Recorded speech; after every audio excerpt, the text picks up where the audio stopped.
విద్యార్థులు ఇవాళ ఇబ్బందులు గురవుతూ ఉన్నారు. ఇవాళ పీజీ కంప్లీట్ చేసిన వాళ్ళు, బీటెక్ కంప్లీట్ చేసిన వాళ్ళు ఎంటెక్లో జాయిన్ కావాలన్నా, ఇంటర్ కంప్లీట్ చేసిన వాళ్ళు బీటెక్లో జాయిన్ కావాలన్నా ఇవాళ కళాశాల యాజమాన్యాలు సర్టిఫికెట్లు ఇవ్వకపోవడం వల్ల ఇవాళ ఉన్నత విద్యకు దూరమయ్యే పరిస్థితి ఈ రాష్ట్రంలో కొనసాగుతున్నది.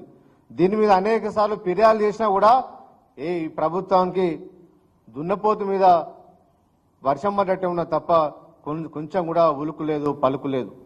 ఇవాళ ప్రైవేట్ కళాశాల యాజమాన్యాలు విద్యార్థులను వేధిస్తూ ఉన్నారు. సర్టిఫికెట్లు ఇవ్వమంటే ఫీజు రింబర్స్మెంట్ రాలేదు కాబట్టి మీరు డబ్బులు ఇచ్చి మాత్రమే సర్టిఫికెట్లు తీసుకోపోండి అని చెప్తే ఇవాళ అప్పులు వేసుకొని ఆస్తులు కుదబెట్టుకొని ఇవాళ డబ్బులు తీసుకొచ్చి ఇవాళ కాలేజీలలో కట్టుకొని ఇవాళ సర్టిఫికెట్లు తీసుకొని ఇవాళ ఉన్నత విద్యలో జాయిన్ అయ్యే పరిస్థితి వాళ్ళ ఈ రాష్ట్రంలో కనిపిస్తుందంటే ఈ ప్రభుత్వం చాలా విద్యార్థుల పట్ల, పేద విద్యార్థుల పట్ల